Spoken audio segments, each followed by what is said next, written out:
Welcome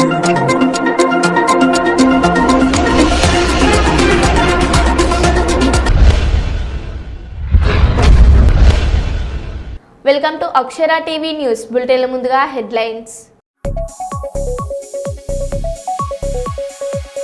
మంత్రి కొండ సురేఖపై మాజీ మంత్రి ఎమ్మెల్సీ సత్యవతి రాథోడ్ ఫైర్.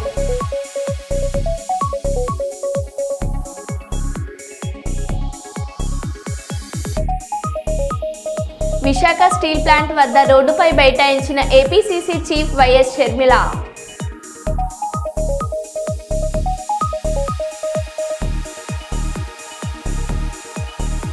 అమలాపురంలో 4 దొంగలను అరెస్ట్ చేసిన పోలీసులు. 70 లక్షల విలువైన ఆభరణాలు స్వాధీనం.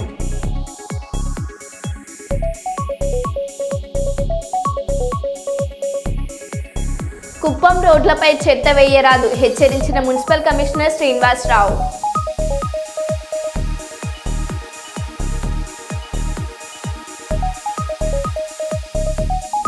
తొర్రూరులోని కాసం షాపింగ్ మాల్ ప్రారంభోత్సవంలో అపశృతి.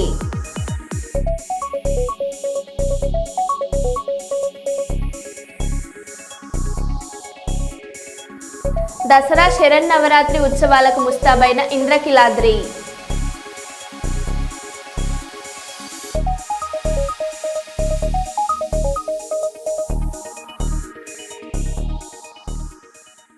ఇక వివరాలకు వెళ్తే, తెలంగాణ ప్రభుత్వం కొత్తగా ప్రవేశపెట్టిన ఫ్యామిలీ డిజిటల్ కార్డ్ పైలట్ ప్రాజెక్టులో భాగంగా స్వయంగా కరీంనగర్ నియోజకవర్గంలోని తాహేర్ కొండాపూర్ గ్రామంలో వివరాలు నమోదు చేసే కార్యక్రమాన్ని ప్రారంభించిన రవాణా మరియు బీసీ సంక్షేమ శాఖ మంత్రి పొన్నం ప్రభాకర్ ఫ్యామిలీ డిజిటల్ కార్డులో కుటుంబ సభ్యుల సంఖ్య, ఫోటో గుర్తింపు తదితర వాటి వివరాలు ఉంటాయి. ఈ డిజిటల్ కార్డు ద్వారానే రేషన్ కార్డు, హెల్త్ కార్డు, పింఛన్, ప్రభుత్వ పథకాలని ప్రమాణీకరంగా మార్చుకుంటున్నారు. ఈ కార్యక్రమంలో కరీంనగర్ జిల్లా collector Pramela Satpathy, RDO, MPDO, ఇతర అధికారులు, కరీంనగర్ నియోజకవర్గ కాంగ్రెస్ ఇన్ఛార్జ్ పురుముల శ్రీనివాస్, ఇతర ముఖ్య నేతలు పాల్గొన్నారు. మెంబర్స్ సంఖ్యను కరెక్షన్ చేసుకోండి. ఫోటో క్యారీ అడిషన్స్ ఉన్నాయి సార్, అప్డేషన్ ఉన్నది, డిలీషన్స్ ఉన్నది, కొత్త మీరు ఏమేమి మనకి వీసీలో కూడా అదే వచ్చింది. ఆధార్ నెంబర్ క్రాస్ చెక్ చేసుకోవాలి. ఇది మాకు ఆధార్ కార్డు నెంబర్ కరెక్ట్ ఉందా?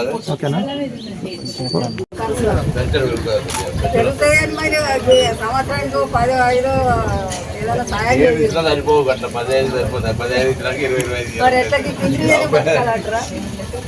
ఏదైనా పని చేయాలి. బతుకున్న కాడికి ఇంకా 10 ఏళ్ళు బతావు, మంచి సంతోషంగా ఉండు.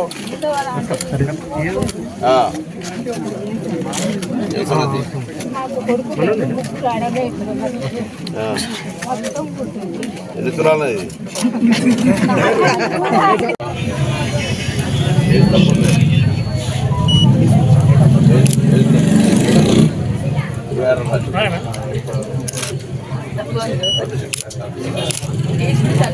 ఎందుకంటే మళ్ళీ రాష్ట్రంలో మళ్ళీ వాటి తీసుకొచ్చుకుంటారు. ఎందుకంటే కరెక్షన్ చేయలేదు. అదర్వైజ్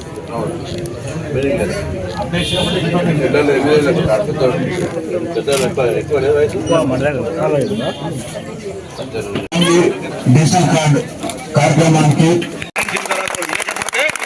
మీరు నా దగ్గర నేరుగా ఒక కాగితం నాకు రాసింది, లేదా జిల్లా కలెక్టర్ గారు రాసింది, వ్యవసాయాధికారి పిలుస్తారు. అక్కడనే ఏ ఊరు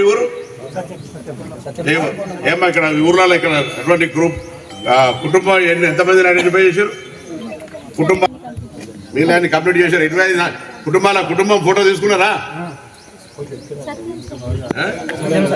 కుటుంబం ఫోటో, గ్రూప్ ఫోటో తీసుకున్నాను. కుటుంబం అరుణ నువ్వు తయారు కొండప్పుడు కదా, నువ్వు చర్రబుద్ధి చెప్తాను.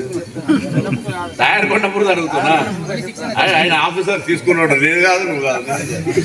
కాబట్టి సరే, నేను ఇప్పుడు మళ్ళీ ఉంటాను. కొన్ని కాకపోతే ఇంత వేదిక మీద నుంచి అందరి ముందర సాక్ష్యంగా చెప్తాను. అధికారులు ఉన్నారు, సార్ తప్పు చెప్తున్నట్టు వాళ్ళు తప్పు చెప్తున్నారు. పొద్దుగాల వాళ్ళు కూడా జిమ్మేదారి. ప్రభుత్వం అంటే నేను కాదు, అందరం కూడా కలిస్తేనే జిమ్మేదారి ప్రభుత్వం. ఇది మేము మళ్ళీ కూడా చెప్తాను. 2 లక్షల పైనటువంటి వాళ్ళ రుణమాఫీకి సంబంధించి రేషన్ కార్డులో ఉండి లేదా గ్రూపింగ్ అయినటువంటి వాళ్ళకి సంబంధించి కూడా సమస్యను తొందరలోనే నిర్ణయం అయిపోతే అందరు మీ అకౌంట్లలో సాఫ్గా డబ్బులు పడతాయి.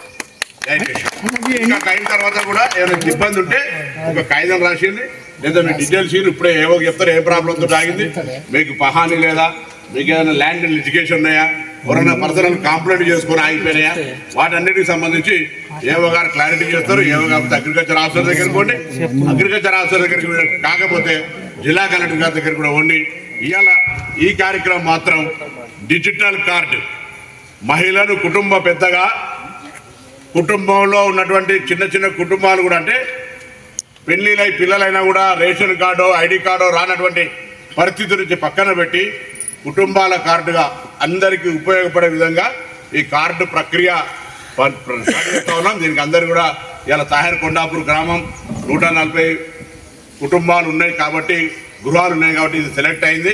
దీనిలోపల ఇక్కడ ఈ కార్యక్రమం ప్రారంభించిన తర్వాత మరొకసారి సమీక్ష రాష్ట్ర వ్యాప్తంగా చేసుకొని ఏమైనా లోటుపాట్లు ఉంటే దాన్ని మనం అందుకే చేస్తాం. ముందు ఇంజక్షన్ ఇస్తే కొత్తవి తయారు చేసినప్పుడు కొంత ట్రయల్ చేస్తారు.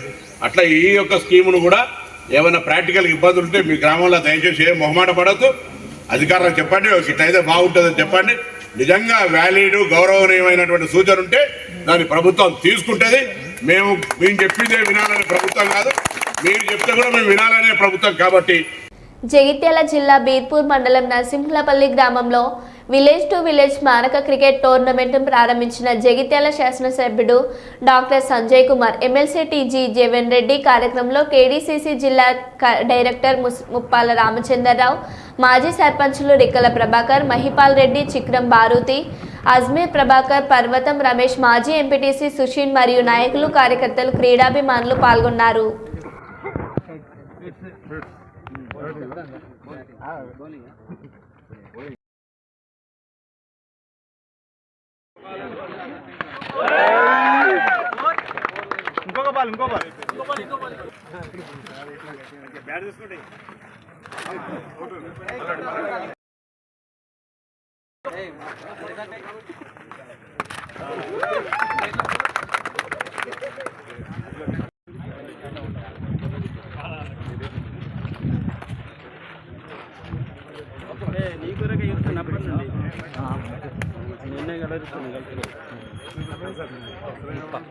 సుభాష్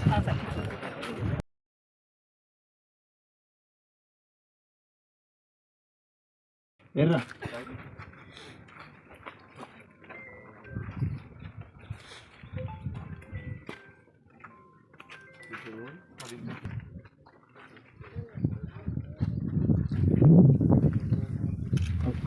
ప్రతినిధులకు, పాత్రికేయ మిత్రులకు, అందరు కూడా అధికారులకు పేరు పేరున హృదయపూర్వక నమస్కారాలు. ఈరోజు విలేజ్ టు విలేజ్ స్మారక క్రికెట్ టోర్నమెంట్ వినయ్ మరియు ఉమేష్ వారి స్మారకార్థం ఈ కార్యక్రమాన్ని ఏర్పాటు చేయడం జరిగింది. మరి ఈ కార్యక్రమాన్ని ఏర్పాటు చేసిన యువ మిత్రులందరూ కూడా పేరు పేరున ధన్యవాదాలు కూడా తెలియజేస్తున్నా.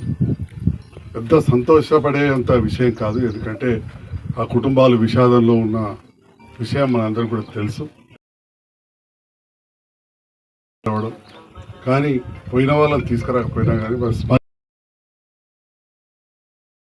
అభినందనీయమని చెప్పి మరొకసారి ఈ సందర్భంగా తెలియజేస్తాం. క్రీడలు ఏ రకంగా మనందరినీ దగ్గర తీసుకొస్తాయి ఇక్కడ చూస్తేనే తెలుస్తూ ఉన్నది. మరి దాంతో పాటుగా యువకుడు గల్ఫ్లో చనిపోవడం, గత ప్రభుత్వ హయాంలో కూడా చాలాసార్లు రిప్రజెంట్ చేస్తే అతి కష్టం మీద నేను ధర్మాజ్పేటలో ఒక గిరిజనులు బంజారా వాళ్ళు చనిపోతే, కొత్తపేటలో ఒక దళితుడు చనిపోతే ముఖ్యమంత్రి సహాయనిధి కింద కొంత డబ్బు తీసుకురావడం జరిగింది. కానీ ఈనాటి ముఖ్యమంత్రి రేవంత్ రెడ్డి గారు అన్నమాట ప్రకారం ఈ కార్యక్రమాన్ని చేసి 5 లక్షలు వచ్చే విధంగా నిర్ణయం తీసుకొని, అదేవిధంగా గల్ఫ్ కార్మికుల విషయంలో ఒక ఎన్ఆర్ఐ సెల్ కూడా ఏర్పాటు చేసిండ్రు. నేను కూడా ఇప్పుడు రేవంత్ రెడ్డి గారితో ప్రభుత్వంతో కలిసి పనిచేసే నాకు అవకాశాన్ని కొంత కలిగింది. ఆ మీటింగ్లలో కూడా నేను పాల్గొన్నా, మీరు చూసింది కావచ్చు. తప్పకుండా మీ అందరి పక్షాన మనస్ఫూర్తిగా రేవంత్ రెడ్డి గారిని, ఆ ప్రభుత్వంలో ఉన్న బాధ్యుల్ని, దీనికి ఎవరెవరైతే అంతకుముందు కూడా ముందుండి చేసిండ్రో, ప్రొఫెసర్ వినోద్ కుమార్ గారు, మన మదర్ భీమిరెడ్డి గారు, అప్పుడు మేము ఈ రకంగా తీసుకొస్తే ఎమ్మెల్సీ జీవన్ రెడ్డి గారు వారవంతుగా వారు చేసిన పని మన ఆప్త ఆగేది కాదు, అందరికి తెలుసు. వారందరూ కూడా ప్రత్యేకంగా అభినందనలు తెలియజేస్తూ మొన్న ఈ కార్యక్రమాన్ని చేసే సందర్భంలో గౌరవ మంత్రివర్యులు బీసీ శాఖ మంత్రివర్యులు పొన్నం ప్రభాకర్ గారు, ఆది శ్రీనివాస్ గారు, మిగతా భూపతి రెడ్డి గారు ఎమ్మెల్యే వారందరూ కూడా పాల్గొన్నారు. అప్పుడు నేను కూడా ఆ కార్యక్రమం పాల్గొన్నా. తప్పకుండా అతి త్వరలోనే వినయ్కి 5 లక్షలు రావాలని చెప్పుకుంటున్నాను. నా వంతులో కూడా ప్రయత్నిస్తాను. దాంతోపాటుగా ఈ ప్రాంత అభివృద్ధి నిరంతరం ఉండాలంటే ఇది వ్యవసాయాధారిత ప్రాంతం. కొంత ఫారెస్ట్ ఇష్యూ వచ్చి ఇబ్బంది అయితే నేను గౌరవ విప్ అడ్లూరు లక్ష్మణ్ కుమార్ గారికి కూడా చెప్పడం జరిగింది, తొందరగా ఇచ్చేద్దామని. అదేవిధంగా ఇప్పుడు వచ్చిన డిఎఫ్ఓ రవిప్రసాద్ గారు మీ ప్రాంత వాసులు కూడా చాలా సుపరిచితులు. వారికి వచ్చినాకనే వారిని 2 కోరికలు నేను కోరిన. ఒకటి ఇది చేయాలి, ఎన్యూమరేషన్ తొందరగా హ్యాండ్ ఓవర్ చేయాలి. మీరు వేరే ల్యాండ్ హ్యాండ్ నగర్ అనే ఒక మంచి ప్రాజెక్ట్ 2 కోట్ల రూపాయలు తీసుకొచ్చిన అంబారిపేట గుట్ట పక్కన. ఏంటంటే ప్రజలకు తెలియట్లేదు, జైత్యాల పట్టణ ఈ 2 కొద్దిగా ముందుండి చేయాలన్నాం. ఆల్రెడీ ఖబర్దార్ సురేఖ, కాస్త సంస్కారం నేర్చుకో, సీతక్కని పద్ధతి మార్చుకో అన్నారు మాజీ మంత్రి ఎమ్మెల్సీ సత్యవతి రాథోడ్. ఫైర్. కొండా సురేఖ గారు ఆలోచించాలి. అంటే ఆమె మాట్లాడిన చాలా గొప్ప మాటలు అందరు హర్షిస్తారంటే నిన్ను అందరు అసహించుకుంటున్నారమ్మా. నాకంటే వయసులో పెద్దదానివి, నాతో పాటు రాజకీయాల్లోకి వచ్చావు, కానీ నీ మాటలు నువ్వు మానుకోట్లో ఏం మాట్లాడినావు, ఎవరెవరిని ఏం మాట్లాడినావో రైల్వే స్టేషన్ సాక్షిగా మాట్లాడినావు, ఎవరి ఇంట్లలో కాదు. వరంగల్లో ఏం మాట్లాడినావో నీ మనసులో ఎప్పుడేదో వస్తే నువ్వు వచ్చే రోజు నీ స్థాయి ఏందో, ఇవాళ నీ పరిస్థితి ఏందో ప్రజలందరికీ తెలుసు. అవన్నీ అది ఎట్లొచ్చిందో అందరికీ తెలుసు. అలాగే మీ నోరు ఎలాంటిదో మీరు ఎలాంటి వాళ్ళు అందరికీ తెలుసు. కాబట్టి ఇంకా ఎక్కువ మాట్లాడి మా నోరు విప్పి అన్ని చెప్పే పరిస్థితి, రోడ్డున పడే పరిస్థితి తేవద్దు. మాకు మా తల్లిదండ్రులు కానీ ఉన్న పార్టీలు మాకు కొన్ని సంస్కారం, కొంత విలువలతో కూడిన రాజకీయాలు నేర్పారు. దానికి ఆ హద్దులు లోబడే మాట్లాడుతున్నాం. కాబట్టి మేము ఇంకా ఏం చెప్పదలుచుకోలేదు. దయచేసి మరి ఈ సమాజంలో ఉండే మహిళలు, సినిమా ఫీల్డ్ లో మహిళలు కానీ సినిమా ఫీల్డ్ లో ఉండే ప్రతి ఒక్కరు ఆలోచించాలి. ఇవాళ సినిమా ఫీల్డ్ లో ఉండే మహిళల గురించి ఇంత తక్కువ చేసి, ఇంత చిన్న చూపు చేసి, అవహేళన చేసి మాట్లాడితే ఇది అందరికి వర్తిస్తుంది. అందరి పిల్లలు సినిమాలో ఉంటారు. ఆమె కూడా సినిమా తీసింది, ఆమె కూడా సినిమాలతో సంబంధాలు ఉన్నాయి. కాబట్టి మేధావులు, విద్యావంతులు, బుద్ధిజీవులందరూ ఈ కొండా సురేఖ వ్యాఖ్యలు కానీ సీతక్క వ్యాఖ్యలు నేను వీళ్ళే ఎక్కువ మాట్లాడతారు. ఎందుకంటే ఒక ఎస్టీ మహిళ, బీసీ మహిళ ఎవరు మాట్లాడరు, మహిళలు కాబట్టి ఇంకేదైనా అంటే మేము ఇంకా ఆయనతో రెచ్చిపోవచ్చు, ఇంకేదైనా మాట్లాడవచ్చు అనుకొని ఎస్కేప్ అవుదాం అనుకొని మీరు ఆలోచిస్తున్నారు. ఇది మంచిది కాదు. మిమ్మల్ని మీతో ఎక్కువ మాట్లాడిస్తే మిమ్మల్ని నాయకులు రాళ్ళుగా పెంచుతున్నారు అనుకుంటున్నారేమో. మీ విలువలు మీ ఇంకా తగ్గిస్తున్నారే విషయాన్ని మీరు గ్రహించుకొని మీ నోరు అదుపులో పెట్టుకొని మాట్లాడితే మంచిదని నేను ఈ సందర్భంగా తెలియజేస్తా ఉన్నాను. సీతక్క మాట్లాడుతూ ఎంగిలిపూల రోజే కేటీఆర్ మాటలు వినాల్సి వచ్చింది అన్నది. ఎంగిలిపూల రోజు మేమేం చేసాం, చీరలు ఇచ్చి గొప్పగా పండుగ చేయించుకున్నాం. నువ్వేం చేసుకున్నావు, బజార్ మాటలు మాట్లాడుకుంటూ రోడ్లో తిరుగుతున్నారు మీరు. కాబట్టి ఖబర్దార్ సురేఖ గారు, మీ వెనక ఇంకెవరైనా ఉండి మాట్లాడిస్తే వాళ్ళకు కూడా నేను హెచ్చరిస్తా ఉన్నాను. మీ నోరు అదుపులో పెట్టుకోకుండా ఏదైనా మాట్లాడతా అంటే ఇకపైన సాగదు. తప్పకుండా మిమ్మల్ని ఇట్లా వదిలిపెట్టాం. అన్నిటికీ మాకు మీ నుంచి జవాబు రప్పిస్తాం. మీరు తల వంచుకొని జవాబు చెప్పే రోజు, సమాధానం చెప్పే రోజు త్వరలోనే వస్తుంది. మిమ్మల్ని కోర్టుకి ఇడుస్తాం, మీ మీద పరువు నష్టం దావా వేస్తాం. తెలంగాణ సంస్కృతి సాంప్రదాయాలకు ప్రతీక తెలంగాణకే ప్రత్యేకమైన పూల పండుగ. తెలంగాణలోని ప్రతి ఆడపడుచు ఎప్పుడెప్పుడా అని ఎదురు చూసే పండుగ బతుకమ్మ.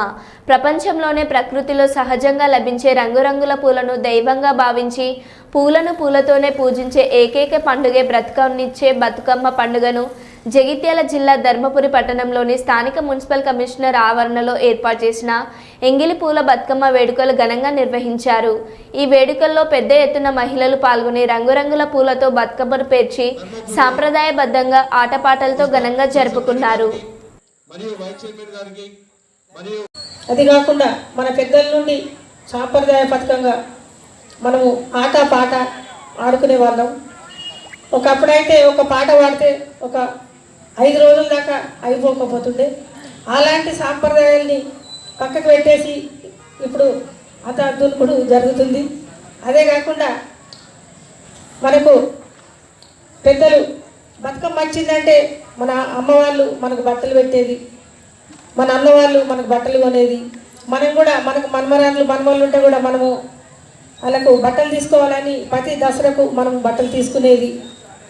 బట్టలు కానీ బంగారం కానీ పెట్టేది.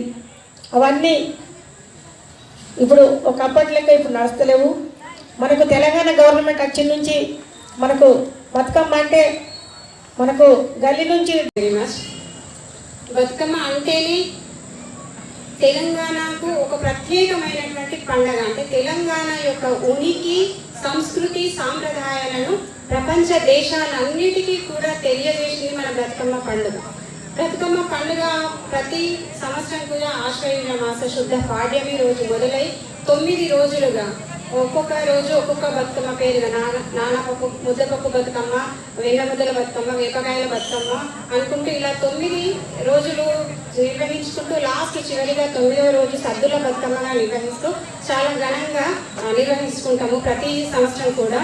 సో ఆ బతుకమ్మ పండగ అనేటువంటిది ఈ మన తెలంగాణ ప్రజల లోపల ఈ తెలంగాణ ఉద్యమంలో కూడా తొలి మలి దశ 2 సందర్భాల్లో కూడా ఒక ప్రత్యేకమైన స్థానం ఉంది. అంటే ఏ దశలో జరిగిన ఉద్యమంలో అయినా సరే బతుకమ్మను పేర్చడము,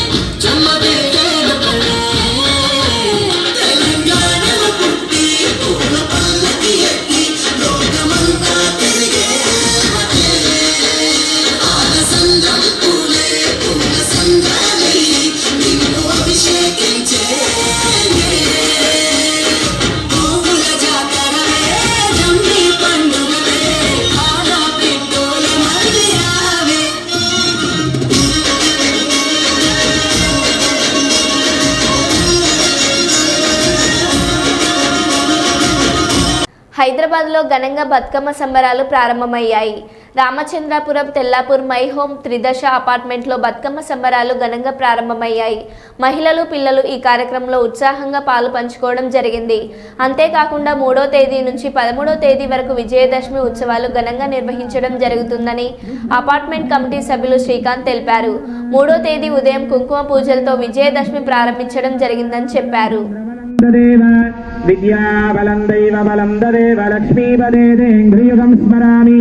యత్ర యోగేశ్వరః కృష్ణః యత్ర పార్థో ధనుర్ధరః తత్ర శ్రీర్విజయో భూధృధ్రువాణీ ద్రమద్రమమ స్మృతే సకల కళ్యాణ భాజనం యత్ర జాయతే పురుషస్తమజం నిత్యం వ్రజామి శరణం హరిం. సర్వదా సర్వకార్యేషు నాస్తి తేషామమంగళం. తేషాం హృదిస్థో భగవాన్ మంగళాయతనో హరిః. లాభస్తేషాం దయస్తేషాం గుణస్తేషాం పరాభవః. తేషామిందీవరస్యామో హృదయస్థో జనార్దనః. ఆపదామపహృతారం దాతారం సర్వసంపదాం లోకాభిరామం శ్రీరామం భూయో భూయో నమామ్యహం. శ్రీలక్ష్మీనారాయణాభ్యాం నమః. Mobiles దొరుకుతాయి. We don't want to take all your mobiles. Keep your belongings carefully and tell all your kids not to.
Jagtial జిల్లా కొడిమ్యాల మండల కేంద్రంలోని గ్రామ పంచాయతీ వద్ద బుధవారం గ్రామ సభ నిర్వహించారు. ఇది మేజర్ గ్రామ పంచాయతీ సభ నిర్వహణ వ్యవస్థ బాగాలేదు అని, సౌండ్ బాక్స్ లేకుండా ప్రజల సమస్యలకు సమాధానం చెప్పకుండా కార్యదర్శి దాటవేస్తున్నారని ప్రజలు ఆరోపించారు. స్థానిక ఫారెస్ట్ ఆఫీస్ వద్ద ఒక కుటుంబం 50 సంవత్సరాలకెళ్లి వాడుకుంటున్న స్థలాన్ని గ్రామ పంచాయతీ ఇది ప్రభుత్వ స్థలమని ఎలాంటి నోటీస్ ఇవ్వకుండానే కూల్చివేశారని ఆరోపిస్తూ కుటుంబ సభ్యులు నిలదీశారు. గ్రామ సభ ప్రత్యేక అధికారి చరణ్ దాస్ అధ్యక్షతన జరుగుతున్నట్లు మేనిఫెస్టో బుక్లో రాసి ఉన్న అధికారి హాజరు కాకపోవడం, ఎన్నో సమస్యల్ని దాటవేస్తూ చివరికి పంచాయతీ ఆదాయ వ్యవహారాలు నివేదిక చదవకుండానే మధ్యలోనే సభను ముగించారు. తద్వారా ప్రజలు నిరాశ నిస్పృహలో మినుగు తేలారు. ఇకనైనా పై అధికారులు దృష్టి సారించి ఇలా జరగకుండా చూడాలని ప్రజలను కోరుతున్నారు.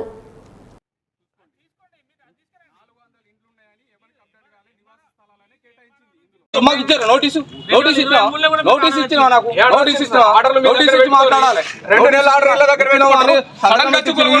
పులు కొట్టిన అంటారు. నోటీస్ ఇచ్చి మాట్లాడాలి మేము ఇడిచిపెడతాం దాన్ని, మొత్తం ఇడిచిపెట్టాం దాన్ని. అది ఏం జరుగుతుందని మొత్తం ఇడిచిపెట్టాం. 3 కాదు 9 ఎవరి కాదు గ్రామ పంచాయతీ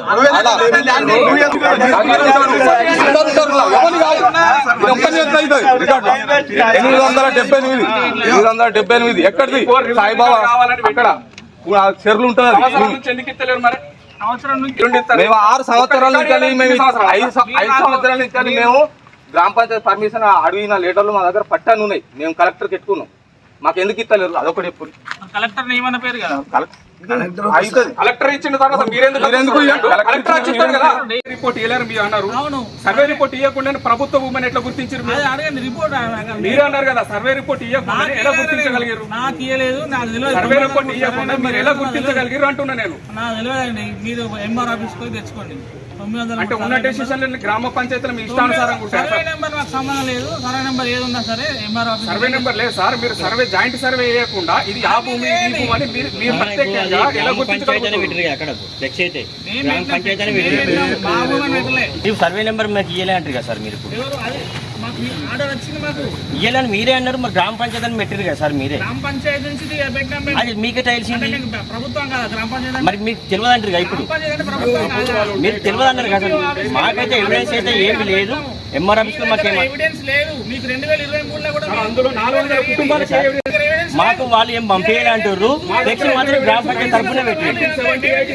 అది ఎంఆర్ ఆఫీస్కి వెళ్ళి పెట్టాలి, సర్వే రాసి పెట్టాలి. ఇది కాదని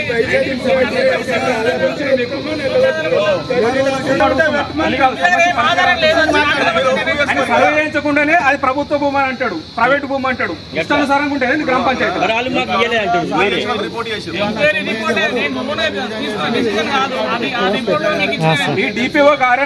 సాయంత్రం కానీ పొద్దున కానీ కోతులది.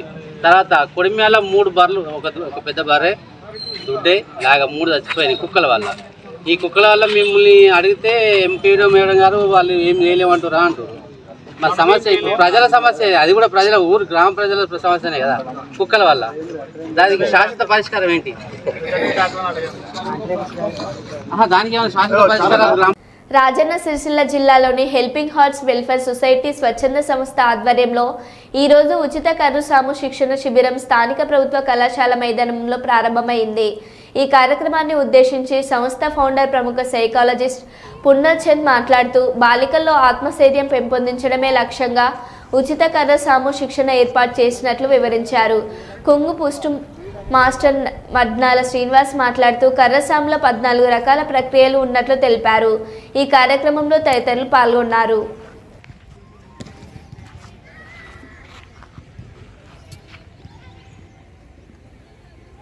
సేవా సంస్థ ఈరోజు కర్రసాంలో ఉచిత శిక్షణ కార్యక్రమాన్ని ఏర్పాటు చేయడం అనేది జరిగింది.